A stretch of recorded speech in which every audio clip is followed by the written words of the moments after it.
kojo to anya tuene kojo. Nutina nya comme la toha, comme la nawe. Nya ta pototo, ya jana nya basukola. Yo yo yo yo yo yo yo yo yo yo. Entre magan wanyo, comment se leva. Entre magan wanyo, comment se leva. Namnya sewonu ikeneja. Yo radio VGK FM toji no lawe gbani jijo gare na mi we gbe mi agba nanyi mi agba ku mi abe nyajojo vovo mele mi abe duame ke le mi nye gasia ga me kulia me nya oje tore ke kwa mi na si nya gbo ha vovo wo egbe to heria mi nya be NCA ni mi yue akwa ono na mi anti ke mi agba ho apeto Francis Pedro Keleni conseiller chargé des relations avec les médias. Bien globé et nya vovo lenji mi ke mi yen be mi ave duame a procès allo kojo didele e le no apeto Katanga di e mi nyabe apeto Katanga osonya denti hoho be eyewu colonel Madjulba hemia donc jibe apeto Katanga e ni chef d'état-major des forces armées togolaises ke enya de ken tokumbe le yido e mi akeke mi nyebe nya nyakakado lo amim le kode ke be nyatepeo voix ehia be mi atere du me vironti wade wabe enu posusuo mi ya pomposo nti fafa kudo dede nono mi aglobe togo ayo va wode kebe anyi nono gan ya le nkawe gome mi aseu ke leke NCA le po azonlia ke ye nyabe juko petato douani les immenants et nyagbato nous avec Robert Doucet qui est le ministre des Affaires étrangères et glonyade va ni so le ejuta ebe enuti konayo le yovo be poklobe asime leke NC vle enyayado ke enyavovo gbale nyaba nanyide nyabe accorda nyaonti veveto si on peut mener le kudo régional le benya de que do doale do découpage électoral et yaba non de que be enome kudo chronogame ke le de que be akwasio nyabe yoyo le nyabe kapumovio dia enu chon ole hoti mila adonu wanti ye veveto yoyo kaye NC la sona e du comme vieux nyabe todi no la o le clotoame mila na ide wona di le nyadegame les Français gbeme. Alors je disais, nous recevons aujourd'hui le conseiller chargé des relations avec les médias. Et je nomme ici bien Francis Pedro. Avec lui, nous allons décrypter l'actualité sociopolitique de notre pays. Et nous allons commencer avec l'actualité qui est vraiment fraîche dans notre pays. C'est ce procès Madjulba qui fait apparaître le chef d'état-major Katanga à la barre. Chef Francis Pedro, bonsoir. Sois une fois encore bienvenue. Bonsoir chers collègues Paul Kawi. Bonsoir à vos auditeurs. Bonsoir à tout le plateau, spécialement ceux de Palimé. Permettez-moi de dire ce bonsoir-là en langue.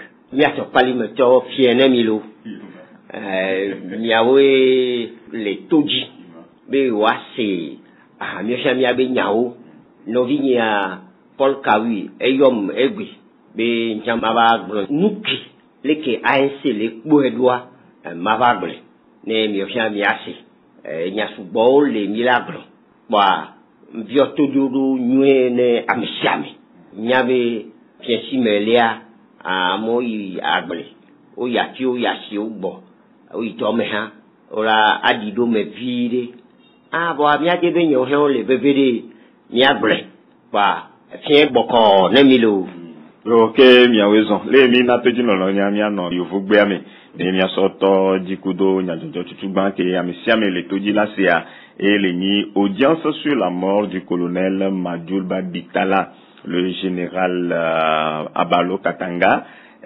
dans le boss des accusés pour complicité d'assassinat et complot contre la sécurité intérieure de l'État. Qu'est-ce que ça vous dit depuis que on a mis en place ce tribunal militaire, un premier procès, est-ce vraiment salutaire?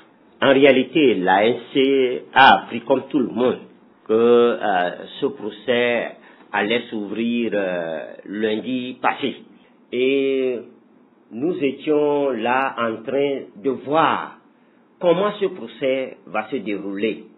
En réalité, pour l'ANC, c'est encore quelque chose pour tromper la vigilance des Togolais. Nous sommes certains de ce que nous disons. Alors, dans le boss des accusés, le général Félix Katanga et d'autres, tous les Togolais connaissent le général Félix Katanga. Comment son ascension a été fulgurante. Tous les Togolais savent que le général Félix Katanga a participé à plusieurs coups d'État. Nous sommes sûrs de ce que nous disons. Est-ce que vous avez les preuves? Est-ce que j'ai les preuves? En 2005, qui sont ceux qui ont amené M. Faure Gnassingbé au pouvoir? C'est pas eux? Comment ils ont fait? Il y a eu plus de 1000 morts pour que M. Faure Gnassingbé vienne au pouvoir. M. Félix Katanga était en ce moment-là où il était le commandant de la garnison de l'équipe qu'on appelle la FIR, Force d'intervention rapide. Ce n'était pas ça? Et c'est eux qui ont fait mouche dans le pays. Alors, en avril 2009, si je ne m'abuse, qui est allé attaquer la maison du demi-frère du chef de l'État, Faure Gnassingbé? Ce n'est pas Félix Katanga? Alors, et après, il a gravi les échelons, il est devenu chef d'état-major de l'armée togolaise avec le grade général. Et puis, chemin faisant, de général de brigade, il est monté, il est devenu général de division. N'est-ce pas? Alors, je vais dire ça un peu dans notre langue pour que vous compreniez. Ça veut dire que, lorsque vous êtes habillé en blanc et que vous vous amusez à traiter l'huile de palmier, vous êtes sûr que votre habit blanc là risque de se faire tacher, n'est-ce pas? Donc ils sont entre eux là-bas. En tout cas, pour l'ANC, c'est clair. Ce procès, c'est entre eux. Vous avez pu remarquer que c'est difficilement que certains journalistes ont été acceptés à participer ou bien à suivre ce procès.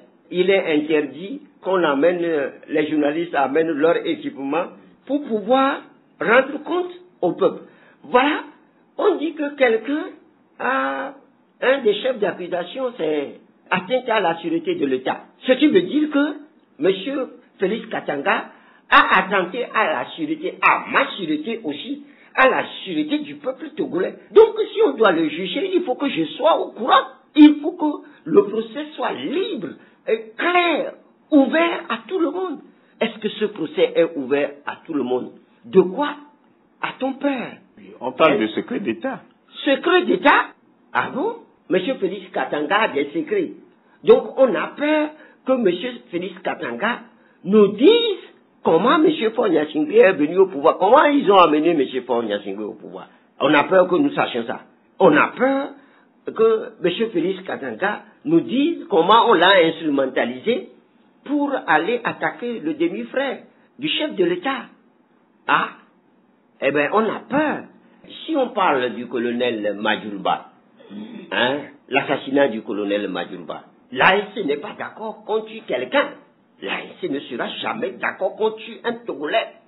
Mais, tout ça là, comment se fait-il que dans une garnison, un camp militaire, on est allé tuer le chef de ce camp-là, sans que personne ait vu l'assassin?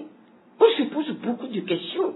Alors, l'ANC ne veut pas prendre cette affaire-là comme quelque chose de sérieux. Non, ils sont en train de se donner des coups entre eux. Oui, mais selon vous, qu'est-ce qui a pu amener la mort du colonel Madjoulba?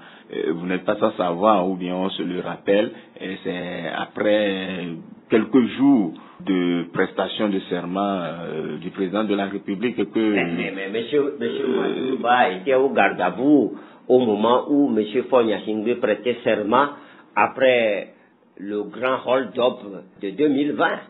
Alors, moi, c'est difficile qu'on puisse parler de cette affaire-là n'ayant pas les tenants et les aboutissants. C'est des règlements de compte que ces gens-là se font.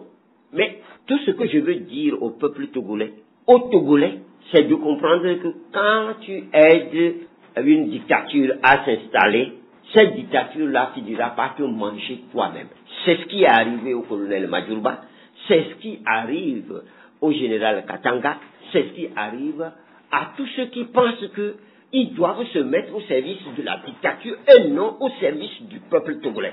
Alors, ils se sont mis au service et voilà, ils n'ont qu'à s'en prendre à eux-mêmes. Voilà, dites-vous que c'est une affaire entre eux. Je vais rebondir en même temps que, pas plus que longtemps, nous avons suivi le remaniement du gouvernement qui nous a tous surpris, où on voit l'ambassadeur Kalis Batossi Majulba, qui est devenu ministre de la Sécurité et de la Protection civile. Je ne sais pas si c'est avec l'arrivée du grand frère de Majulba qui a suscité vraiment ce procès finalement que nous suivons et nous allons attendre que la justice soit rendue. Mais est-ce que vous applaudissez l'arrivée de Kalis Batossi à la tête du ministère de la Sécurité et de la Protection civile? En quoi nous devons applaudir ça?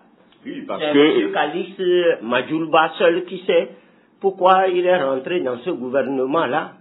Je n'ai rien à lui demander, c'est lui seul qui sait que son petit frère a été tué par balle d'abord et égorgé dans son camp ou dans son bureau. Donc, c'est lui seul qui sait. Mais concernant le remaniement même, vous savez, tous les gouvernements africains ou tous les présidents dictateurs africains ont eu peur lorsque il y a eu coup d'État au Gabon.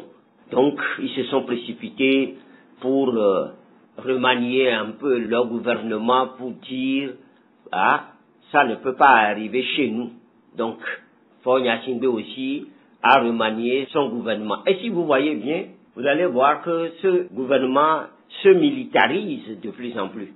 Au gouvernement, aujourd'hui, nous avons à peu près 4 militaires. Au ministère de la Sécurité, au ministère de l'eau, au ministère de l'administration territoriale et au ministère du sport. Ce sont des militaires. De plus en plus, on militarise le gouvernement.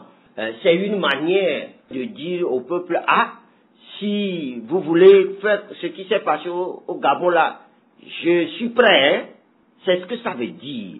Donc, pour nous, c'est un non-événement si on change un gouvernement, du moment où ça ne change pas la situation de la population togolaise, ça ne nous dit rien à l'ANC. Au ministère de la Sécurité et de la Protection civile, nous avons l'ambassadeur Kalis Batossi Majulba.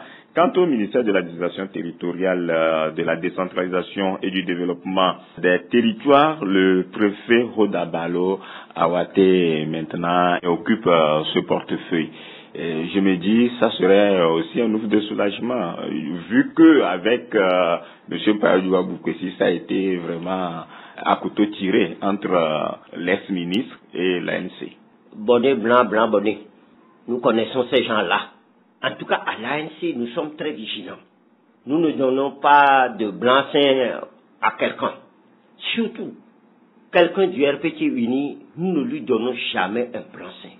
Maintenant, nous allons voir ce que le ministre Awate va faire au ministère de l'administration territoriale. Vous n'êtes pas sans savoir que les partis politiques ne peuvent pas faire leur travail librement dans le pays. L'ANC est confrontée régulièrement à des interdits, à tout ce qui se passe. Elle est habituée? Oh, vous savez, c'est parce que nous sommes sérieux que ces gens-là continuent par vouloir faire des brimades sur nous. Donc nous n'avons pas peur de ces gens-là, militaires ou pas. En tout cas, c'est ce que l'ANC comprend, nous sommes citoyens togolais et le Togo nous appartient tous. Donc, quelles que soient les difficultés, nous allons continuer par travailler. Maintenant, nous disons au ministre de l'administration territoriale, laissez votre casquette militaire quelque part. Il s'agit d'un pays et vous devez travailler pour votre pays. Vous ne devez pas embrigader la population.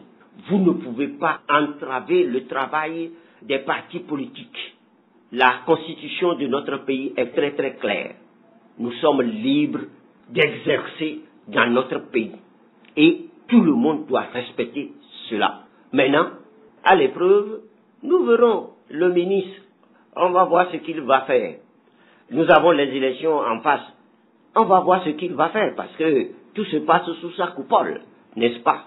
Donc, nous attendons de voir ce qu'il va faire. Quand même, vous avez du remords en apprenant le décès de l'ex-préfet du Golfe.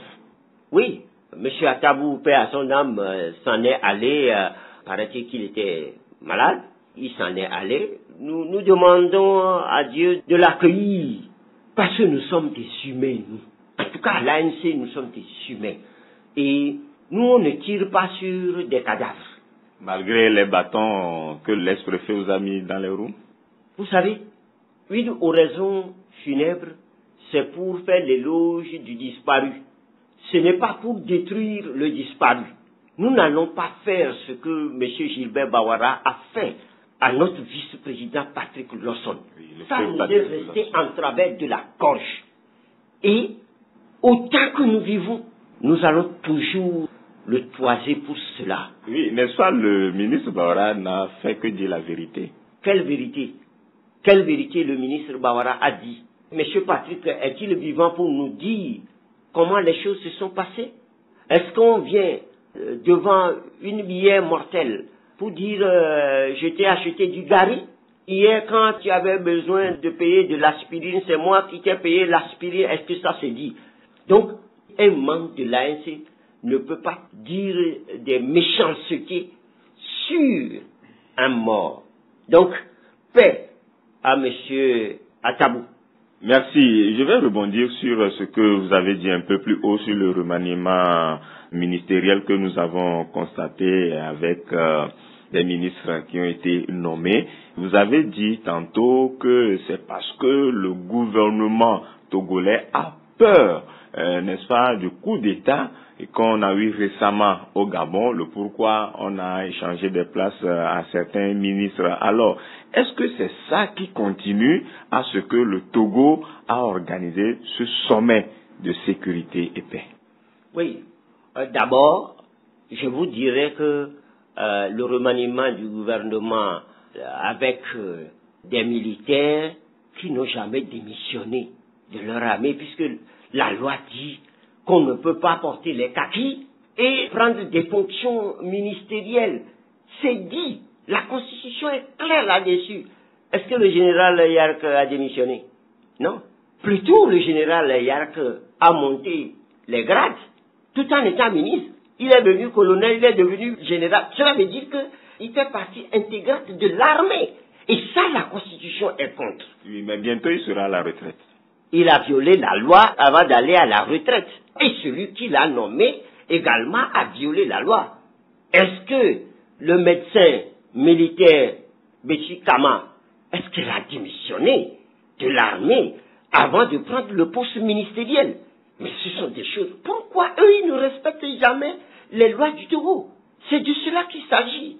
Maintenant, est-ce que c'est la peur qu'ils ont eue après le coup d'État du Gabon qui les pousse maintenant à faire un sommet sur la sécurité, un sommet pour la tenue correcte des transitions, pour aider les régimes d'exception? Est-ce que c'est ça? C'est eux seuls qui savent pourquoi ils font ça. Subitement, M. Fonya-Singui est devenu panafricaniste. Subitement, il est devenu panafricaniste. C'est lui qui est M. Bozofis un peu partout. Je vais vous dire une chose, et comprenez-le très bien. Le régime togolais, le régime de Gnassingbé a deux visages. Un visage plein de bonté à l'extérieur pour faire croire aux gens que mais tout va pour le mieux au Togo, mais un visage ténébreux, méchant à l'intérieur. Alors, tous ceux qui sont venus à ce sommet-là, mais le Togo, c'est quelqu'un qui a dit que c'est comme si le Togo est devenu une baleine qui a échoué à la côte et tout le monde accourt pour couper sa partie de viande de baleine qu'il veut. C'est ça. Oui, mais à quoi la méchanceté du gouvernement ou bien du chef de l'État? Monsieur Paul Kawi, avant d'arriver à vos studios, Mais j'ai fait la route pour venir à Palimé, non? Je vois tout ce qui se passe sur cette route, non? Hein? À Palimé, lorsque vous sortez, vous circulez, vous allez voir comment la population souffre, non?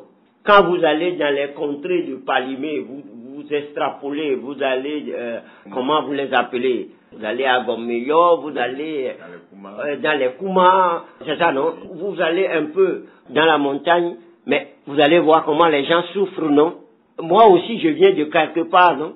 Je sais comment les gens souffrent au pays, non? Alors, comment on n'a pas pu permettre à la population de manger à sa faim quand la même famille est au pouvoir depuis 60 ans? Comment on n'a pas pu faire ça? Est-ce qu'on a un visage correct à l'intérieur du pays, ça? Est-ce que nous n'avons pas beaucoup de gens en prison pour leur opinion? Est-ce qu'on ne tue pas au Togo pour ses opinions? Est-ce qu'on ne siphonne pas les caisses du Togo? Je vais vous donner un exemple, vous allez voir.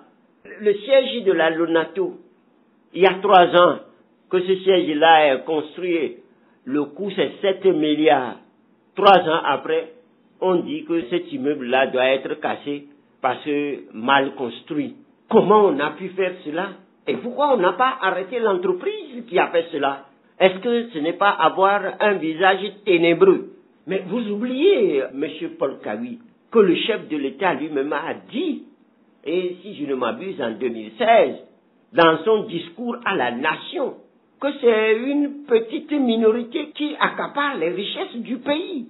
Et il ajoute l'année qui suit que c'est pas des surfacturations. C'est pas moi qui le dis, c'est lui qui le dit. Alors, depuis là, est-ce qu'il nous a arrêté la petite minorité qui accapare les richesses du Togo?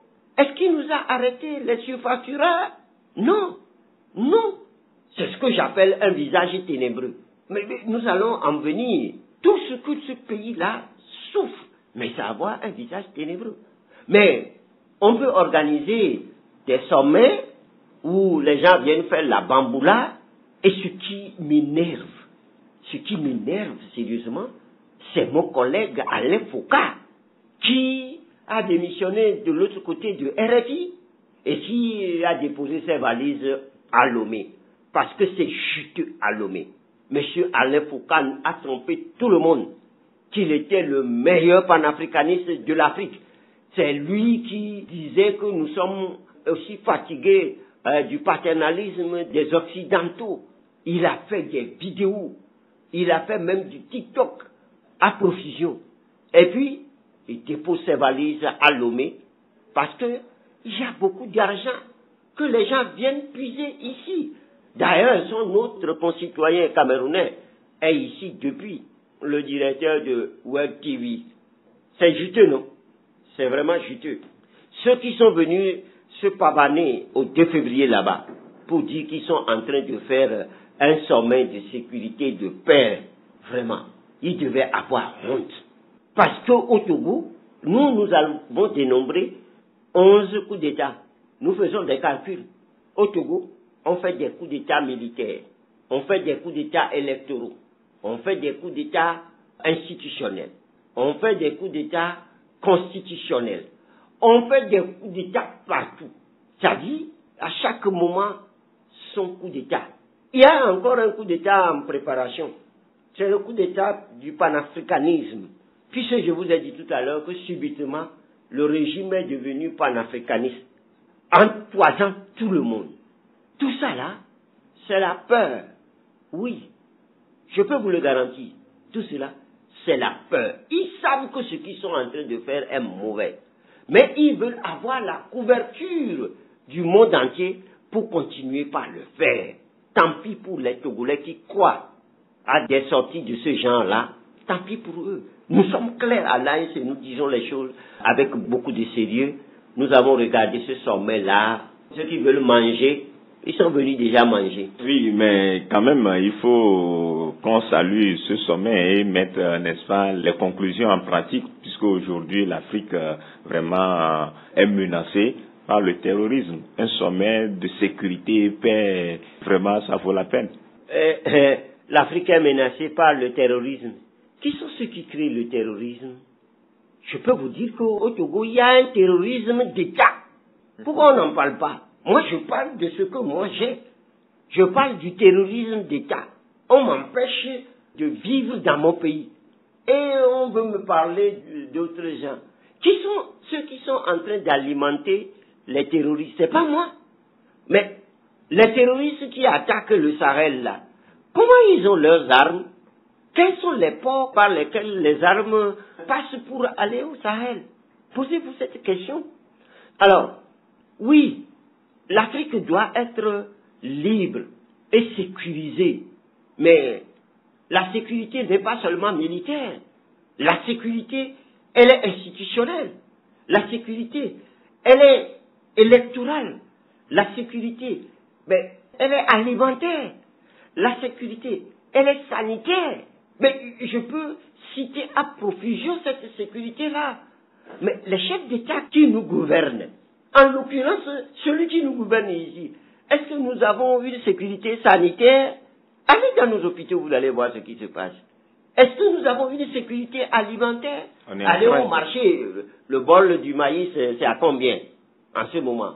Le bol du maïs caracole entre 700 et 1000 francs. C'est ça, non? Oui. Ça, c'est la sécurité alimentaire, ça. C'est ça? Non, Assad est là pour assurer la sécurité alimentaire. Ne me parlez pas de cette officine-là. Ne m'en parlez pas, parce que cette officine n'a jamais aidé le Togo. N'a jamais aidé les Togolais. Ils sont là pour faire du business. Ils arnaquent les paysans, ils leur prennent leur production, les récoltes, et ils vont les vendre ailleurs. Donc, ne m'en parlez pas du tout. De Togo grain jusqu'à Ansalt ou je ne sais pas comment vous l'appelez. C'est Ansalt. Mais je ne veux pas en parler. Parce que ça n'aide pas les Togolais. Est-ce que vous imaginez, on dit que le Japon nous donne du riz. Vous avez vu le riz japonais quelque part? Vous l'avez vu? Moi, je ne l'ai pas vu. Il paraît qu'on vend ce riz-là, en tout cas à l'ANC. Ce ne sont pas des choses que nous prenons comme argent comptant. Oui, mais parlons de ce sommet sécurité et paix. On se rappelle, je me dis, est-ce que c'est pas dans cette même lancée que Robert Doucet, le ministre des Affaires étrangères, comme on l'a annoncé, a participé à ce sommet, qu'on se rappelle où il a dit on est fatigué. Alors, il faut qu'on soit panafricaniste pour affronter, n'est-ce pas, ce que peut-être l'Europe aujourd'hui nous met devant. On ne va pas accepter les choses comme cela se doit. Aujourd'hui, il faut être panafricaniste pour aller dire des choses telles qu'elles sont. Le panafricanisme a un dos rond. Tout le monde peut s'engouffrer dedans pour dire qu'il est panafricaniste. Non. Non.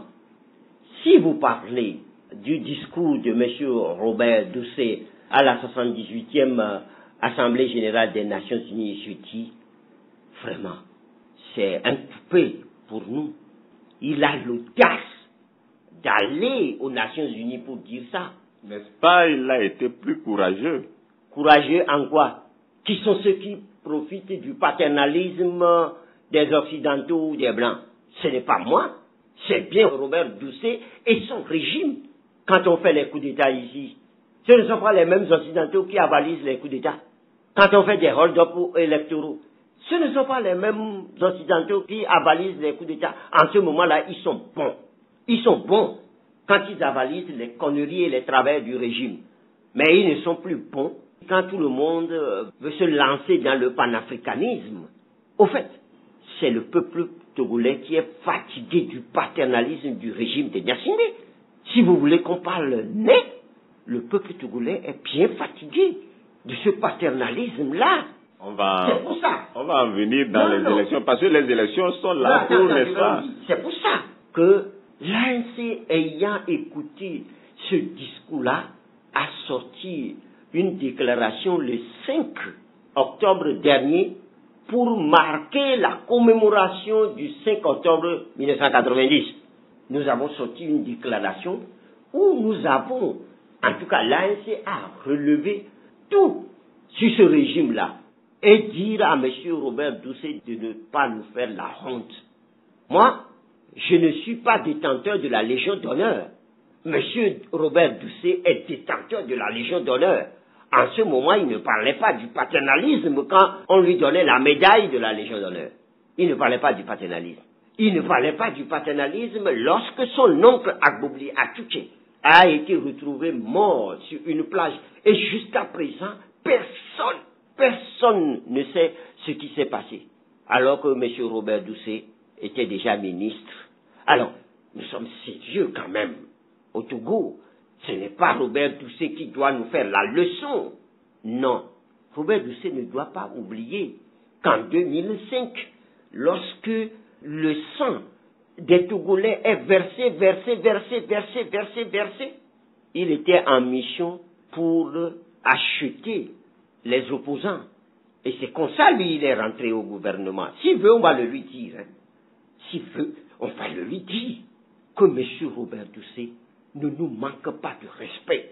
Mais le panafricanisme, oui. Si c'est ça, si c'est ça qui les amène à faire des sommets, ils ne sont pas des panafricanistes. Ils sont en train d'utiliser le panafricanisme et utiliser, s'il vous plaît, je le dis, ils sont en train d'utiliser les pays du Sahel, le Niger, le Burkina, le Mali et tout ça là. Ils sont en train de les utiliser pour se redorer leur blason. Oui, quand même, le Robert Doucet ne s'adresse pas aux Togolais qu'il est fatigué du comportement des Togolais, plutôt des comportements ou bien des habitudes européennes.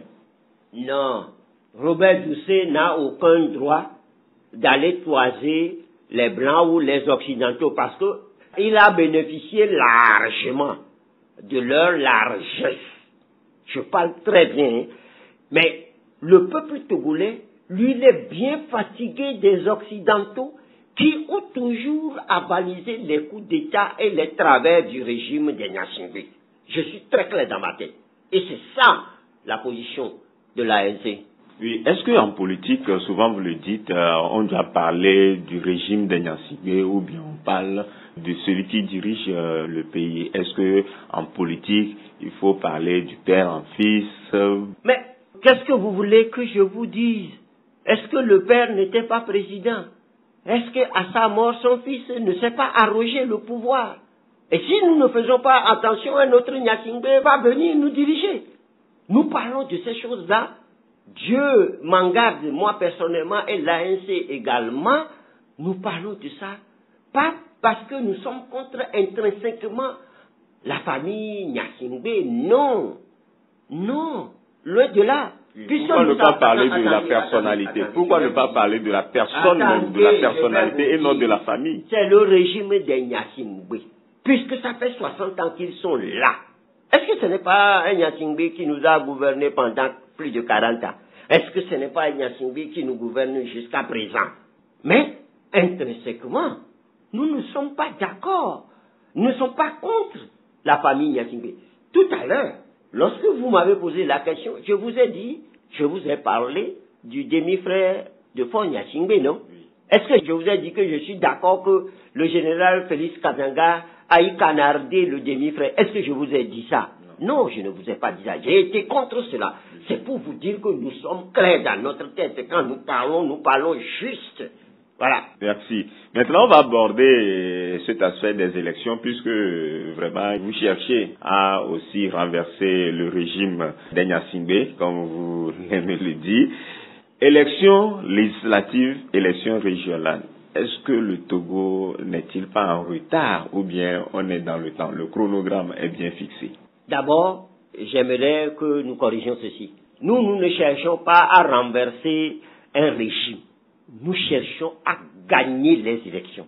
Oui, à travers les élections, vous allez renverser le régime. Ça, je voudrais que ça soit clair. Oui. Nous cherchons à gagner les élections. C'est pour cela que nous travaillons dur pour que les élections au Togo soient transparentes, équitables. Maintenant, lorsque vous me posez la question sur les prochaines échéances électorales, mais Dieu sait à quand nous aurons ces élections-là. Parce que ces élections-là étaient annoncées par le chef de l'État lui-même dans son adresse à la nation le 31 décembre 2022. C'est après le 31 décembre. À la place de son adresse, il a fait une interview dans les jardins de sa présidence et il nous a dit... C'était le 27 avril. Voilà. Oui, il a même dit ça dans son adresse du 31 décembre. Et il a répété cela, que les élections auront lieu. Les deux élections, les législatives et les régionales, auront lieu cette année. Et puis depuis cette annonce-là, rien. Nous n'avons rien du tout. Là où nous sommes là, nous ne savons pas si les élections vont avoir lieu ou pas. Malgré que l'ANC a écrit à la CENI, a écrit au gouvernement, a écrit au chef de l'État lui-même. Vous dites, mais écoutez, les élections là vont se tenir quand?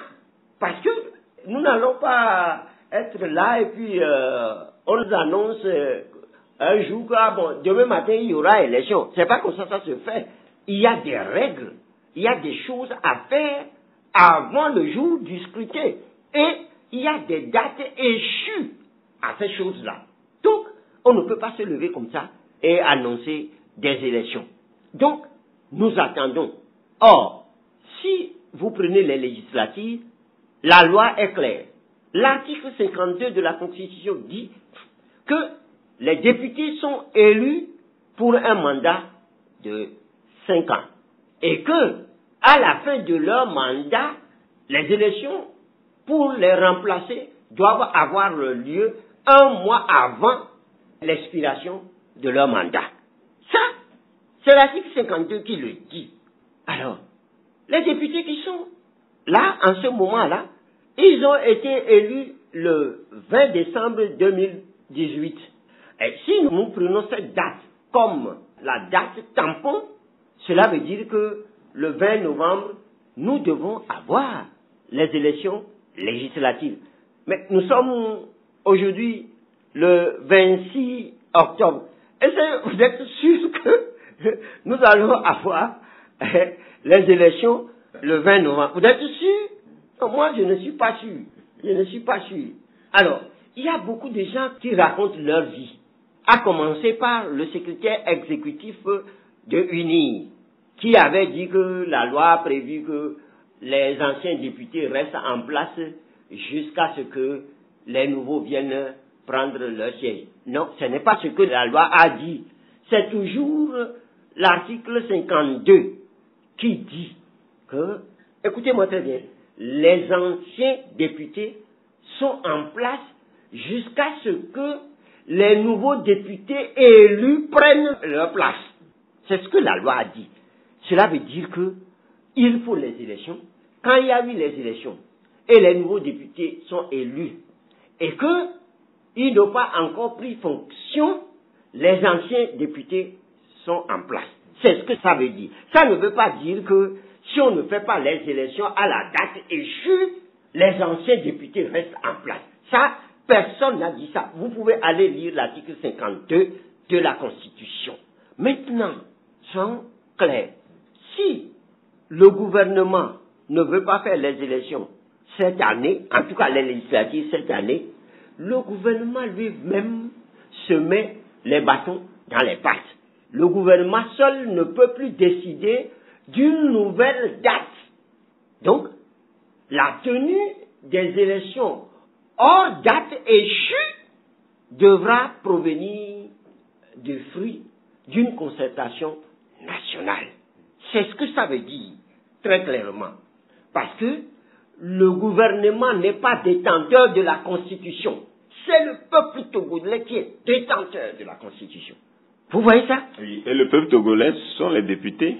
Non! Les députés font partie. Les députés représentent seulement le peuple togolais. Et ce que le peuple togolais a dit, eux, ils doivent respecter cela. S'ils ne respectent pas cela, le peuple a l'obligation de leur dire, foutez-nous la paix, voici ce que vous devez faire. Donc, en clair... Oui. Comment le peuple doit réagir? Hein? Comment le peuple va réagir?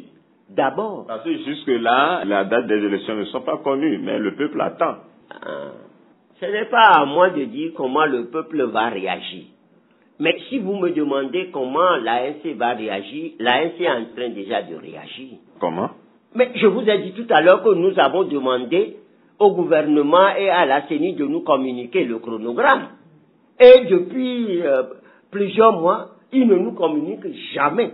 Nous avons écrit au gouvernement pour dire on va traiter l'affaire là au CPC. Puisque le chef de l'État a dit on va traiter l'affaire au CPC, nous allons la traiter au CPC. Nous sommes allés au CPC, on nous a dit non.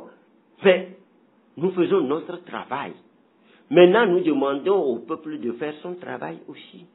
Et ce n'est pas à moi de lui dire comment il va le faire. Mais pourquoi j'ai demandé comment? La loi est claire. Ce que le peuple doit faire, dans ces conditions-là, c'est la loi qui le dit. Ce n'est pas moi qui le dis, c'est la loi qui le dit. Et ceux qui gouvernent doivent comprendre que lorsqu'on comprime un peuple tout le temps là, eh ben ça va exploser. C'est clair. C'est comme ça. Ça a été toujours ainsi. Donc, je ne fais pas du cinéma à quelqu'un. Oui, justement, on ne va pas souhaiter ça, mais il faut que le CPC continue par se retrouver pour travailler sur ces convocations, travailler avec la CENI, avec le ministère de l'administration territoriale. Oui. Nous sommes d'accord pour aller au CPC discuter des problèmes du Togo. Mais lorsque vous allez au CPC, c'est ceux qui se disent de l'opposition qui torpillent tout ce que vous devez faire au CPC. Je suis clair dans la tête, et je peux les citer. Voilà, justement, pourquoi ça se passe comme ça entre l'opposition? Oui, pourquoi ça se passe comme ça? Pourquoi entre vous-même, puisque on le disait ici la fois passée, que le recensement doit, n'est-ce pas, être relancé pour les gens qui étaient restés sur les carreaux. Mais vous avez vu qu'au CPC, ce sont même certains membres de l'opposition qui ont refusé que, bon, ça s'arrête comme ça. Vous m'amenez à vous dire que lorsque le régime s'est fabriqué ses opposants à lui, c'est ce à quoi on va assister. Est-ce que vous n'avez pas appris qu'à l'Assemblée, ceux qui sont à l'Assemblée, il y a des gens qui ont dit que certains sont amenés pour boire du lait et non compter les bœufs. Alors, si le secrétaire exécutif du RPT Uni peut dire à un député, soi-disant de l'opposition, vous là, taisez-vous là-bas, on vous a amené pour boire du lait, vous avez bien compris que cet opposant-là a été fabriqué. Ainsi de suite. Eh bien, regardez un peu ce qui se passe à l'Assemblée. Vous voyez que c'est une Assemblée nationale? Non, c'est une chambre d'enregistrement. Je suis clair là-dessus. Ces gens-là ne me représentent pas, ni l'ANC. Ça, je peux vous le dire. Donc, nous allons rentrer dans les détails. Si je rentre dans les détails du découpage, vous allez voir les énormités que les gens acceptent à l'Assemblée nationale. Donc, globalement, pour les élections, je crois que nous sommes à la Saint-Glinglin. Personne ne sait à quel moment ces élections-là, peut-être le pouvoir, lui, le sait. Puisque nous savons qu'il s'active, en tout cas, le Parti uni s'active à faire ses listes. Il s'active. Nous sommes au courant. Nous sommes au courant. Donc, vous devez aussi continuer à travailler dans ce sens, dans l'ombre, puisque vous savez que le parti continue de faire son travail. Vous nous voyez que nous sommes bêtes. On va les laisser en train de faire et nous, on ne va rien faire. Non. Rira bien qui rira le dernier. Et si vous voulez, les élections n'ont jamais été une personne, un vote. Jamais au Togo. Et je vais vous donner des exemples. Alors, lorsque vous prenez le découpage pour les élections législatives, ce régime-là nous a dit que chaque préfecture doit être érigée en circonscription électorale avec 2 sièges. Mais curieusement, c'est ce régime-là qui a mis sous apartheid certaines circonscriptions qui ne sont pas érigées en circonscription électorale. Alors, pour mieux comprendre, je vais vous expliquer et par vous expliquer à vos auditeurs. Surtout sur le découpage électoral. Surtout sur le découpage électoral. Le recensement général de la population de cette année donne 8 95 498 habitants au Togo. Et pour ces 8 millions et quelques habitants, il y a 91 sièges à l'Assemblée nationale. C'est le découpage actuel. Le découpage actuel donne 91 sièges. Maintenant, je vais vous donner des détails pour que vous voyez comment ce régime-là triche. Dans la région maritime a une population, d'après ce recensement général-là, pas un recensement électoral, recensement général de la population. 3 534 991 habitants. La région maritime a 25 sièges de députés. Et il faut 141 400 habitants pour élire un député dans la région maritime. Dans la région des Plateaux, la région des Plateaux a une population de 1 653 995 habitants. La région des Plateaux a 25 sièges de députés. Et il faut 65 438 habitants pour élire un député. La région centrale, 795 529 habitants, 12 sièges de députés et 66 294 habitants pour élire un député. Région de la Kara, 985 512 habitants, 17 sièges de députés et 57 972 habitants pour élire un député. La région des Savanes, 1 143 520 habitants, 12 sièges de députés et 95 994 habitants pour élire un député. Vous voyez cette disparité-là, si vous me suivez bien, et ça c'est un travail que l'ANC est en train de faire. Nous allons le rendre public bientôt. Un travail gigantesque que nous sommes en train de faire sur le découpage électoral concernant les législatives. Est-ce que, en voyant ces chiffres-là, est-ce que les Togolais sont égaux devant la loi? Non, les Togolais ne sont pas égaux. Il y a des Togolais qui sont plus Togolais. Et ce qui est curieux dans tout ça, vous prenez la préfecture d'Aguanivé. La préfecture d'Aguanivé a plus de 900 000 habitants. Mais la préfecture d'Aguanivé n'est pas érigée en une circonscription électorale. On a couplé la préfecture d'Aguanivé avec la préfecture du Golfe. Est-ce que c'est normal? Ce n'est pas normal. Nous avons la même chose avec le Bas-Mono qui est couplé avec les lacs. Nous avons Agné qui est couplé avec le Gou. Nous avons Akebu qui est couplé avec Wawa. Nous avons Loti du Sud qui est couplé avec Loti. Nous avons la plaine de Meaux qui est couplée avec Sotobois. Nous avons Pendjal Ouest qui est couplé avec Pendjal et ainsi de suite. Est-ce que c'est normal?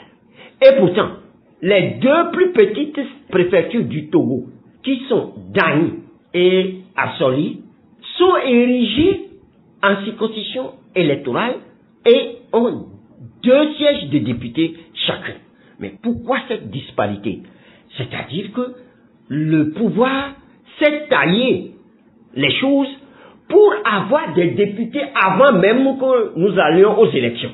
C'est ce que ça veut dire. Oui, comment vous pouvez travailler sur cet aspect et avoir gain de cause? Mais ça fait longtemps que l'ANC a travaillé sur le sujet. En 2011, l'ANC a fait une proposition de découpage électoral. Nous avons fait ça avec des experts. Attention, c'est un travail fourni que nous avons mis en exergue et publié. Nous avons publié cela. Et en ce moment-là, le découpage électoral donnait 81 sièges. C'est quand l'ANC a sorti son découpage électoral que le pouvoir s'est précipité rapidement pour rafistoler quelque chose et ramener ce découpage-là à 91 sièges. Je vous ai déjà dit dans une de mes interviews que si vous allez à l'Assemblée nationale aujourd'hui, là, vous comptez le nombre de sièges à l'Assemblée nationale, c'est 104 ou 110. C'est le découpage exact que l'ANC a produit. Ils se sont basés sur ça pour faire les sièges à l'Assemblée nationale. Mais pourquoi ils ne mettent pas ce découpage-là en exemple? Nous allons ressortir ce découpage-là et nous allons le montrer au monde entier. Ce pouvoir-là triche tout le temps. Vous avez vu sur le découpage seul comment Aguanivé, qui a plus de 900 000 habitants, a la même population que la région, toute la région de la Kara. Puisque toute la région de la Kara fait un peu plus de 900 000. Mais cette région de la Kara-là a 17 sièges de députés, alors qu'à Guagnibé n'en a rien. Là où c'est encore fâcheux, c'est que si tous les partis qui veulent aller aux élections, qui vont mettre des candidatures, si chaque parti prend pour tête de liste, je parle du Grand Lomé, prend pour tête de liste quelqu'un du Golfe, et que pendant ces élections-là, ces partis n'ont qu'un siège, un siège, cela veut dire qu'à Guagnibé n'aura pas de député. C'est ce que ça veut dire. Il faut qu'on explique les choses très bien aux populations. C'est de la triche. Je vais ajouter quelque chose qui va fâcher. Ce pouvoir fait du communautarisme. Ça veut dire? Je vais vous expliquer. Là où il y a de fortes densités de population allogène, on fait en sorte pour les regrouper, pour leur donner un siège. C'est le régime qui fait ça. Ce régime est en train de faire de l'ethnicisme. Il faut qu'on le utilise. Il ne faut plus que nous ayons peur de dire ces choses-là, parce que ça mélange. Écoutez, celui qui vous parle n'est pas xénophobe, hein. Il n'est pas ethniciste. Parce que dans ma maison, j'ai des Kabyens. Dans ma maison, je dis bien dans ma maison, j'ai des Kabyens. J'ai d'autres ethnies dans ma maison. Je sais ce dont je parle. Donc je ne suis pas un ethniciste. Il ne faut pas que le régime nous mélange. Du sud jusqu'au nord, les Togolais sont un. Mais le régime tente, pour se maintenir au pouvoir ad vitam aeternam, tente de nous mélanger, de monter les populations contre les populations. Ce n'est pas normal. Nous devons refuser cela, puisque nous sommes un. Je vais vous dire quelque chose qui va encore vous surprendre. En 1958, quand on a fait les élections, mais c'est au nord que nous avons eu beaucoup de députés, n'est-ce pas? C'est au nord. Et je peux vous dire, en ce moment-là, M. Trenou, qui est devenu secrétaire général à la présidence au temps de M. Sylvanus Olympio, M. Trenou a été élu député à Bassar. Vous pouvez comprendre ça? Il a été élu député à Bassar, alors qu'il est du sud. Est-ce qu'en ce moment-là, les gens faisaient de l'ethnicisme? Non. Maintenant, on en fait. Et ça, ce n'est pas une bonne chose. Ça ne permet pas au Togo de devenir une nation. C'est pour ça que nous en parlons. Donc, vous voyez sur les législatives seules, les problèmes que nous avons. Si nous ouvrons sur les locales, encore là, c'est une plaie béante. Moi, je ne comprends jamais, je ne peux jamais comprendre comment on a des communes numérotées au Togo. Golfe 1, Tandoua 2, je ne sais pas. Je ne sais pas où le Togo est allé trouver ça. Nous pouvons avoir une commune nommée Béapédomé. Nous pouvons avoir une commune nommée Amoutseve. Nous pouvons avoir une commune nommée Pendjal ou Mandouri. Nous pouvons avoir ça. Et ça sonne très bien. Mais numéroter des communes, ça fait mal de dire « Oh, je suis conseiller ou bien je suis le maire du Golfe 1 ». Qu'est-ce que ça veut dire? Où est-ce que nous avons appris ces choses-là? Ils ont fait ça pour nous mélanger parce qu'ils ne veulent pas de Lomé. Je vais vous dire des choses claires. Ils veulent gommer Lomé. C'est pour ça qu'ils ont dit Golfe 1, Golfe 2, Golfe 3. Et puisqu'ils ne peuvent pas faire ça seulement à Lomé, ils sont allés faire ça un peu partout. Mais c'est Lomé qui est visé. Partout au monde, la capitale est toujours une seule mairie avec des arrondissements. Partout au monde. Quand vous allez à Paris, il y a la ville de Paris. Paris intramuros, il y a la ville de Paris. Et il y a la mairie de Paris.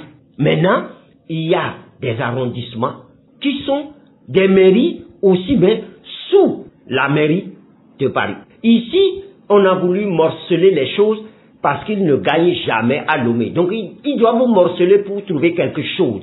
C'est ce qu'ils ont fait. Et ça, ce n'est pas une bonne gouvernance. Et nous allons toujours le dire. Oui, est-ce que l'ANC seule peut y arriver? Je me demande, quand vous faites ce développement, est-ce que les amis de l'opposition comprennent vraiment ce que vous êtes en train de dire? Est-ce que vous vous trouvez pour partager, mener une lutte commune? Vous me posez là une question très difficile. je ne sais pas ce qui se passe au Togo. Je peux le dire.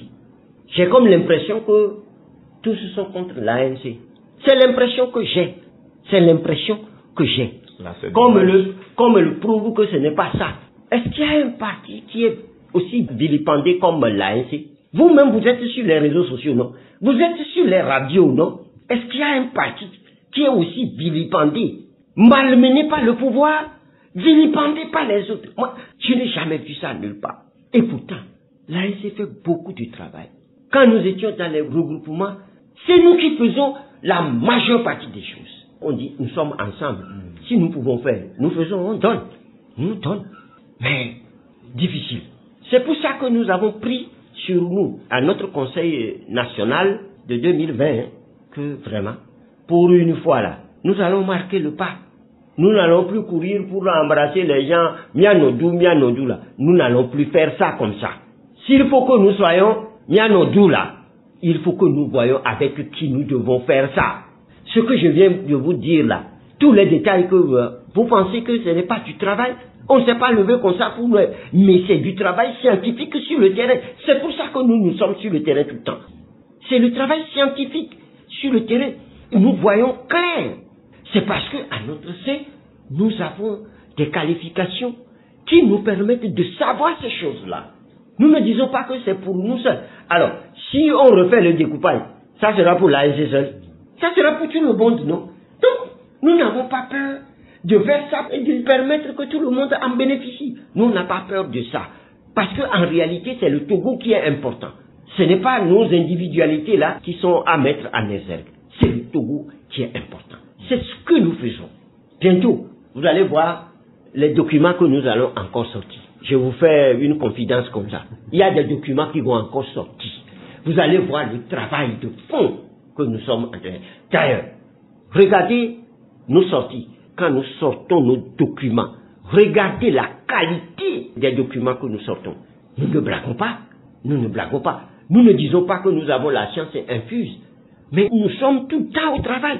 Tout le temps au travail. Voilà ce que je peux vous dire sur ces élections-là qui traînent à venir. Mais il faut que le gouvernement ne l'oublie pas. Hein. Si on doit choisir un autre jour pour les législatives, c'est en concertation que nous allons nous le trouver. Ça, c'est clair et c'est net. Oui, mais d'aucuns aussi vont penser que l'ANC est trop pressée pour les élections. Mais nous sommes pressés pour les élections. En sortant des choses comme ça, nous sommes pressés pour les élections. Non, nous ne sommes pas pressés pour les élections. Nous sommes pour les élections transparentes et équitables. Et nous allons plus loin pour dire que les prochaines fois, là, la proclamation des résultats, nous devons voir ça tous. Personne ne sera plus caché dans une chambre pour fabriquer des choses et venir nous balancer ça sur la tête. Non, non, non. Nous n'allons plus jamais faire ça. Oui, cette histoire me rappelle la proclamation qu'on vous a vue à la TVT. Vous êtes sorti de... Je ne tire pas des glorioles de ce truc. À ce moment-là, le peuple nous a envoyés en mission. Nous devons faire ce que le peuple nous a demandé. C'est ce que nous avons fait. En tout cas, en 2015, tout le monde entier sait qu'on vole les élections maintenant au Togo. Ah bon? Mais nous les avons pris la main dans le sac, non? Tout le monde le sait. Avant, tout le monde dit, on a volé. Mais personne n'a jamais apporté la preuve. Mais en 2015, nous avons apporté la preuve. Et ça, même dans ma tombe, je ne cesserai jamais de le crier. Même dans ma tombe. Je n'ai plus peur de ça. Ça vous a tellement marqué, hein? Mais oui. Qui ne peut pas être marqué par cela? Qui ne peut pas être marqué par cela? De grands gaillards, de grandes dames volent des élections. Et puis on a une cour constitutionnelle qui vient à baliser encore avec une manière vraiment vous ne pouvez pas comprendre. Moi je honte à leur place. Qu'est-ce qu'ils donnent comme éducation à leurs enfants à la maison? J'ai écrit des tribunes pour dire cela. J'ai même écrit au chef de l'État qui n'a jamais gagné. Lui-même, je lui ai dit, je continue par le lui dire, il n'a jamais gagné les élections. Et vous avez eu une réponse? Il m'a jamais répondu, mais moi je sais qu'il a eu ma lettre. Moi je le sais. Je sais qu'il a eu ma lettre. Il est togolais comme moi. Qu'il fasse en sorte qu'il ne nous montre pas le Togo. C'est ce que je lui dis. Je dis ces choses-là avec beaucoup de sérénité. Je n'ai plus peur qu'on me tire une balle dans la tête. Moi, je n'ai plus peur de ça. Mais qu'est-ce que je fais pour ma patrie? C'est ce que je fais. Dire la vérité. Dire simplement la vérité.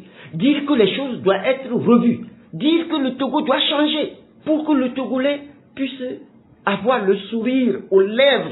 Regardez la physionomie de tout le monde. Quand vous êtes dans la rue, vous voyez le Togolais. Tout son intérieur est sur sa figure. Est-ce que nous allons continuer comme ça?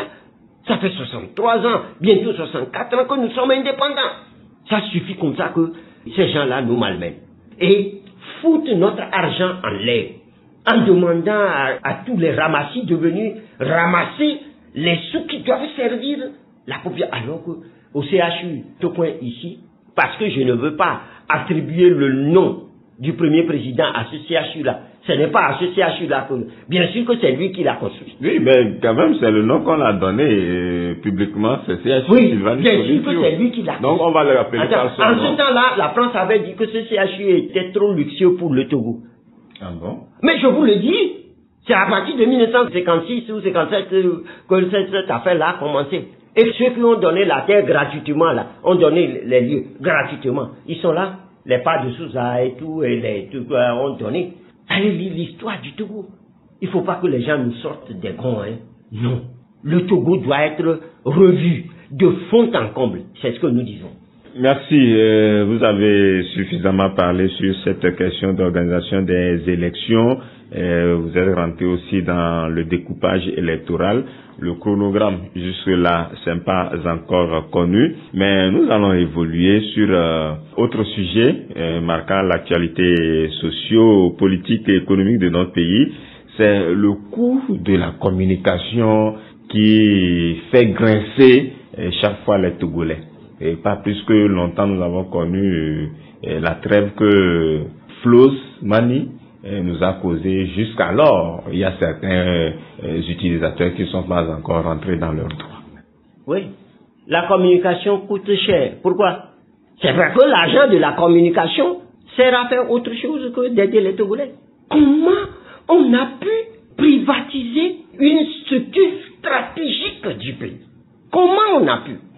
Si on l'a privatisé, c'est que l'État qui le gérait avant, ceux que l'État a mis là-bas ont bouffé, ont siphonné les fonds. Et normalement, on devait les arrêter et saisir leurs biens. Mais non, puisqu'ils se sont partagés l'argent entre eux, ils ont vendu les télécoms à des étrangers qui sont en train de nous malmener. Au Togo, dans la sous-région, la communication coûte excessivement cher. Alors, j'ai pris mon argent pour aller acheter quelque chose que je dois amener chez moi. On me dit, si tu l'achètes là, il faut le manger vite. Sinon, nous allons venir reprendre ça. Mais c'est quelle affaire ça? C'est mon argent, non? J'achète quelque chose, je peux l'utiliser comme je veux. Mais non, au Togo, vous achetez la communication et on vous met la date dessus. Quand vous n'avez pas fini de terminer vos forfaits Internet ou vos forfaits appels, on vous ramasse ça. Ça, c'est du vol. Et tout cet argent-là, qui prend ça? Qui prend cet argent-là? Les histoires sont terribles. Alors, Togo Télécom est devenu Togocom et machin. Mais qui sont ceux qui sont derrière Togocom? Est-ce que ce n'est pas nous-mêmes? Est-ce que nous n'avons pas privatisé quelque chose qui appartient au Togo et nous-mêmes individuellement nous avons repris ça par derrière en mettant des paravents? Moi je dis les choses clairement, hein. La communication coûte cher. Cette affaire de Wi-Fi zone qu'on a entendu, on a dit on a coupé, il faut reprendre, le Wi-Fi zone doit augmenter, et tout ça là, c'est que les rapaces ne sont pas satisfaits. Ils doivent avoir encore plus de sous dans leur poche. Le ministère chargé de la télécommunication, ce ministère a fait quoi? Que fait ce ministère-là? Lorsque vous prenez votre argent pour payer votre communication et qu'on doit vous dire que c'est dans tel délai vous devez l'utiliser, c'est leur argent, c'est de la méchanceté. Et ça, c'est le gouvernement qui fait ça, qui avalise ces choses-là. Et nous devons le dire avec beaucoup, même avec des dents dures. Parce que c'est notre sang qu'on pompe. On pompe le sang de la population. Ailleurs, le Wi-Fi, c'est à moindre coût, tout le monde peut s'en servir. Et au Togo, vous devez nourrir les rapaces qui font des razzias sur nos richesses tout le temps. Je suis clair dans ma tête. Mais quand même, il faut dire que le ministère de la Télécommunication a beaucoup fait. Aujourd'hui, on a des fibres optiques un peu partout. Voilà encore la grosse arnaque. Fibre optique. Ça marche comment? Je ne suis pas technicien, mais je connais des techniciens qui les ont toisés pour leur dire la façon dont vous êtes en train de faire ce truc-là, ça va nous créer des problèmes. J'en connais. Donc, sur ce plan-là, techniquement, je ne peux pas dire. Mais, fibre optique au Togo. Oui. Entre nous, et quand vous communiquez, des fois vous avez des problèmes. La fibre optique marche bien. Est-ce que ça marche bien? Ça ne marche pas bien. Voilà. Si vous voulez que je vais aller m'informer auprès des techniciens, je vous reviendrai sur cette affaire de fibre optique. Parce que je sais que ça s'est mal passé. Ok. Donc, on va en revenir très prochainement sur ça. Et nous osons croire que ARCEP fait un bon travail, à ce que ces tours de communication reviennent à la baisse par rapport au coût de Tant que nous aurons des gens qui font des razzias sur nos richesses, nous aurons toujours des problèmes. C'est pour cela que l'alternance est nécessaire au Togo. C'est-à-dire, il faut que quelqu'un aussi vienne faire, nous allons voir. C'est les mêmes personnes qui font les mêmes bêtises pires. C'est de ça qu'il s'agit. S'il vous plaît, c'est de ça qu'il s'agit. Regardez au Bénin, il y a eu alternance. Vous voyez comment les choses vont? On peut insulter Talon, mais quand Talon est venu, il a essayé de faire quelque chose. Quand Talon va partir, l'autre qui va venir va faire quelque chose. Ainsi de suite, ainsi de suite. C'est ça qui permet à la population d'avoir ce qu'elle doit avoir. Mais si c'est les mêmes personnes qui amènent les mêmes personnes, qui donnent les marchés publics aux mêmes personnes, que eux-mêmes, c'est-à-dire aux mêmes personnes, qui se donnent des marchés publics, qui les exécutent mal, comme le siège de l'ONATO, les routes. Mais vous avez appris dans ce pays-là qu'on a donné 26 milliards à une société de construction de routes. L'argent, on l'a plus vu, non? Vous avez entendu ça, non? Vous avez entendu que la route Lomé à Ného, là, c'est la croix et la bannière. On ne sait même pas si cette route-là est encore terminée. Non, elle n'est pas encore terminée il y a des années. Il y a des gens qui ont bouffé. Dans le septentrion, le nord, là-bas, les gens ont bouffé l'argent de la construction des routes. Nous sommes sur la route tout le temps. La route qui passe de Sadori à Sokone. Sadori, Gerenkouka, Kabou, Bassa, Kara. Mais la route là est suspendue. Nous sommes passés là-dessus. La dernière fois, c'est la croix et la bannière pour arriver à Sokone. Pourquoi ça doit être comme ça au Togo? Pourquoi ça doit être comme ça? Alors, je vous donne un exemple typique. Ça ne fait à peine 2 ans, on a dit, qu'on dit, il y a eu des problèmes. Vous avez vu le maire du Golfe 4? Rapidement, on a construit, tranquillement. On l'a équipé. On va encore l'équiper en plus. C'est ce que nous voulons. Qu'on s'occupe de la population togolaise. Alors, les gens du régime, c'est eux qui passent. Et quand ils vont dans une localité, on voit quelqu'un donne 500. Et les gens sont obligés de se courber pour prendre les 500 francs là. C'est eux seuls qui ont l'argent. Non. C'est l'argent du Togo qu'ils ont dans la poche. Et quand ils arrivent dans des véhicules qui coûtent 120 millions, 200 millions. Alors que ces 200 millions-là, on suffit pour mettre 2 scanners dans des hôpitaux au Togo. Pourquoi eux, ils doivent être créchus et nous devons être des pauvres? Non. Voilà, vous avez dit quelque chose que nous saluons tous. La construction de la maternité à Létivi-Kondi, qui est à mettre à l'actif de la mairie Golfe 4. Et nous osons croire que les autres maires aussi vont le faire. Il y a des maires ANC qui ont déjà construit eux aussi. Ça, je peux vous le dire. Moi, je suis du Golfe 1. Non? Nous avons construit un bloc ophtalmologique à l'hôpital de Baie. Nous sommes en train de chercher à l'équiper. Nous avons fait d'autres choses. Mais à l'ANC, nous savons travailler. Bon, c'est ce que j'ai dit. Heureusement que Golfe 1 aussi a déjà fait quelque chose. Nous osons croire que les autres mairies aussi vont le faire. Alors, parlant de la gestion de l'inondation dans la ville de Lomé, qu'en est-il exactement? C'est vraiment une honte. C'est vraiment une honte. Je peux vous dire que le président de l'ANC a écrit au chef de l'État pour lui dire, les inondations là, il va falloir que tout le monde s'asseye pour y réfléchir. Parce que ce n'est pas avec les motopompes qu'on va régler le problème des inondations. Il faut créer des caniveaux de grande envergure. Savez-vous, les Allemands ont commencé ce travail-là quand nous étions sous administration allemande. Ils ont commencé par construire l'égout central dans Lomé. Quand patatras, la guerre de 1914 est arrivée, les Français sont arrivés et ce travail-là a été arrêté. Moi, je connais, quand vous êtes dans l'égout central qui sont en train de creuser là, mais tout un bâtiment de 3 étages peut être dedans. Hein. C'est un grand truc. Et on doit faire des ramifications pour ramener les petits caniveaux là-bas, pour drainer l'eau vers la mer. Les histoires que nous avons là, ce sont les Allemands qui ont fait ça. Hein. Comment, depuis 63 ans, nous n'avons pas repris ce travail-là pour arrêter un peu l'inondation? La seule chose qu'il y a fait en 1971, c'est d'assécher la lagune, qui nous crée encore des problèmes aujourd'hui. La lagune ne devait pas être asséchée. La lagune devait être creusée pour maintenir, parce que Dieu qui a fait le monde, mais Dieu sait pourquoi il a mis tout ça là. C'est des systèmes de péréquation pour juguler les inondations. Mais nous avons asséché la lagune. Et aujourd'hui, nous sommes obligés d'aller trouver beaucoup plus de milliards pour recreuser la lagune. Nous sommes au 4e lac. Il nous faut le 5e, le 6e lac pour que la lagune puisse rejoindre le lac Togo et renvoyer le flux des eaux fluviales là. Mais nous avons fermé nous-mêmes. Nous nous sommes créés des problèmes. Ce que nous avons à Lomé là, c'est nous-mêmes qui l'avons créé de toutes pièces. Avant, à Tokoin, il n'y a pas d'inondation. Tokoin, c'est sur un plateau. Aujourd'hui, à Tokoin, il y a inondation. Mais comment on peut comprendre ça? Alors, le chef de l'État nous avait dit, tout ça là, c'est derrière nous. Il a dit ça il y a de cela 4 ans ou 5 ans, je n'en sais plus rien, que tout ça là, parce qu'ils ont créé des bassins. Mais allez voir comment on a créé ces bassins-là. Ces bassins, quand il pleut maintenant, les bassins sont débordés. Le trop-plein vient sur la route. Qui sont ces ingénieurs-là qui ont fait? C'est-à-dire, on a donné ces marchés-là gré à des gens qui ont mis l'argent dans la poche. Les bassins doivent être construits de façon à les faire interconnecter et à les drainer vers la mer.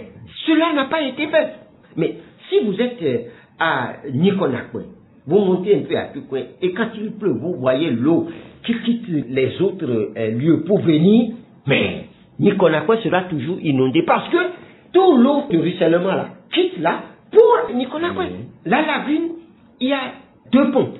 Une pompe à bain, quand la lagune est trop pleine, on pompe l'eau vers la mer. Est-ce que vous imaginez que ces machines-là sont tombées en panne maintenant? Il y a des années, et personne ne regarde cela. Pire, les tuyautages dans lesquels l'eau doit passer, c'est fermé. Alors, c'est dans quel pays nous sommes? Comment on gouverne le pays? Et on dit que nous ne devons pas en parler. Voilà, nous avons un général dans les eaux, comme lui-même il le dit. Nous avons un général dans les eaux. Justement, nous allons voir oui, ce qu'il va faire. Voilà, justement, aujourd'hui, on demande une autorisation avant la construction des forages. Et à l'ANC, nous sommes des gens responsables. Nous sommes des gens responsables. Et nous allons vous le dire très clairement. La loi dit que le sous-sol appartient à l'État. Oui. Comme les eaux Oui. appartiennent à l'État. Maintenant, nous avons des difficultés d'approvisionnement d'eau potable. Ça, c'est un fait. Le gouvernement n'a pas donné de l'eau potable à la population. Nous n'avons pas suffisamment d'eau potable pour elle. Ils n'ont pas fait les pompes publiques, ils ne l'ont pas fait. Alors, les gens ont trouvé un palliatif, c'est-à-dire en allant faire des forages eux-mêmes. C'est dangereux. C'est dangereux de faire les forages soi-même sans avoir le permis nécessaire. Parce que dans ce permis-là, on doit analyser la qualité de l'eau. Si vous faites un forage quelque part et l'eau est insalubre, vous allez intoxiquer, vous allez empoisonner toute une population. Oui. Pour vous-même et pour ceux qui viennent chercher ce tourage. C'est pour ça qu'il est nécessaire qu'il y ait un permis avant de le faire. Maintenant, quand le général Riak parle, je rigole seulement. Je dis avant de dire ça là, il vaut mieux aller donner de l'eau potable aux gens et maintenant revenir pour dire, ah, si particulièrement tu dois avoir ceci. Je me suis expliqué clairement. Oui, mais tel que vous l'avez dit, le général s'est vraiment attaqué à la qualité de l'eau. Qui le dit en termes de qualité de l'eau? Comme vous l'avez dit, permis de construire, oui, mais la qualité, il doit y avoir. Oui, la qualité de l'eau. Il le dit à qui? Il doit se le dire. Pour dire, mon rôle, c'est de donner de l'eau potable. Donc, qu'est-ce que je fais d'abord pour mettre de l'eau potable à disposition? On ne met pas la charrue devant les bœufs. Hein. C'est les bœufs qui sont devant la charrue. C'est vrai que la qualité de l'eau est très très importante. Mais on ne règle pas un problème en créant un autre problème. Non. Quand on veut régler un problème là, on le règle définitivement. Que l'État commence par donner de l'eau potable à la population. Le reste, on verra. Voilà, on va finir avec cette affaire qui a coûté, n'est-ce pas, à 3 mois d'emprisonnement à un journaliste où le président national de l'ANC s'est plaint. Il s'agit bien du journaliste Bonero Lawson. Qu'en est-il exactement? Qu'est-ce qui s'est passé jusqu'à ce que... En tout cas, vous êtes chargé de relations avec les médias. Oui. Pourquoi pas intervenir pour étouffer cette affaire dans l'œuf, puisque d'autres le prennent comme une erreur politique? Vous savez, je vais vous répondre avec beaucoup de précision. Monsieur Bonero, je le connais très bien. Ce n'est pas quelqu'un à qui on dit ne fais pas. Lui, il fait. Même si c'est que c'est faux, il fait. Je peux vous dire que cette affaire-là dure des années.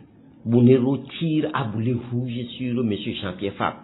Il raconte même des choses incroyables sur Jean-Pierre Fabre.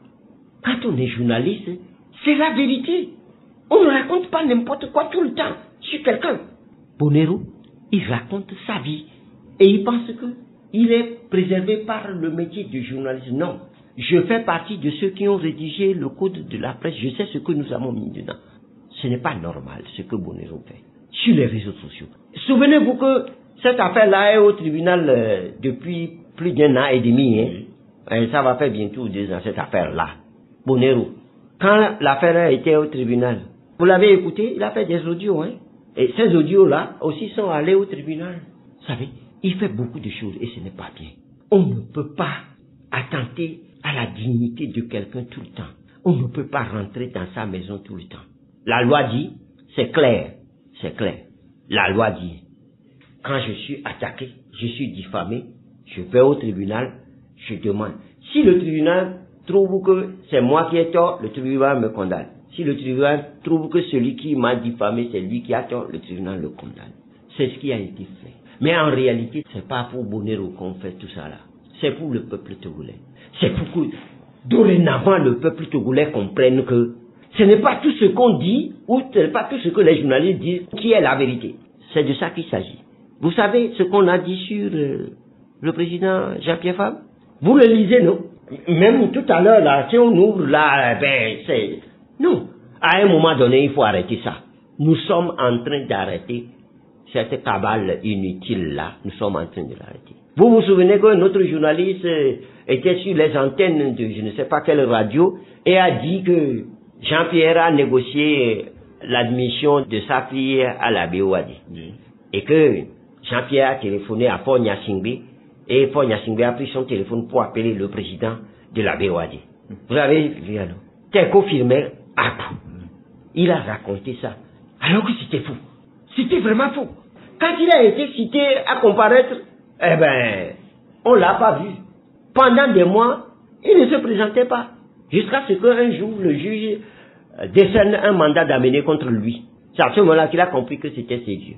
Eh ben, combien de délégations nous n'avons pas eu? Combien de gens ne sont pas venus nous voir? Oh l'ami, Lenyawandode là. Quand il s'agit de Lenyawandode, on sait que nous sommes là. Mais quand il s'agit d'insulter gratuitement, de diffamer gratuitement, nous ne sommes pas là. Mais nous disons, vous venez, non, vous nous demandez des informations, non? Oui. Alors, s'il y a quelque chose, posez-nous la question. Si vous nous brûlez la politesse, vous allez vous retrouver au tribunal. C'est de ça qu'il s'agit. Mais, pour une fois, comprenez-le très bien. La personne de Bonero n'est pas assez importante. Non. C'est le peuple togolais qui est important. Il faut que le peuple togolais se rende compte maintenant qu'il y a beaucoup de gens qui racontent des conneries, disent n'importe quoi. Et que le peuple ne doit plus prendre ça comme argent comptant. C'est ce que nous avons voulu faire. Et puis, je vais clore ce truc-là immédiatement en disant, on a dit qu'il a été condamné à 3 ans de prison avec ceci. C'est parce que... C'est 3 ans ou 3 mois. Hein? 3 mois. 3 mois. Hein, ceci. Cela veut dire qu'il n'ira pas en prison. Mais, la prochaine fois qu'il va encore diffamer Jean-Pierre Fabre, si on le prend, il fera les 3 mois plus les années qu'on va lui, on va lui donner. Les 500 000 d'amende ne sont pas pour Jean-Pierre Fabre. C'est la justice qui dit, M. Bonero nous a créé des frais. Au moment de juger, en allant le chercher, en allant faire tout, pendant plus d'1 an, il a créé des frais à l'État. Il doit payer ces frais-là. Et ces frais sont 500 000 francs. C'est le trésor public qui va prendre 500 000 francs. Monsieur Jean-Pierre Fabre ne prendra pas un seul copec. Parce que monsieur Jean-Pierre Fabre, ce n'est pas l'argent de monsieur Bonero qu'il cherche. J'ai vu des chefs de parti pérorer. Ils ont péroré. Je les attends eux aussi. Parce que eux-mêmes là, on va les amener au tribunal aussi. Parce que ce que eux-mêmes ils disent là, nous entassons ça tranquillement. Le moment viendra, ils iront au tribunal eux aussi. Pour aller répondre comment ils ont menti à la population, ils vont venir le dire. Le moment va venir.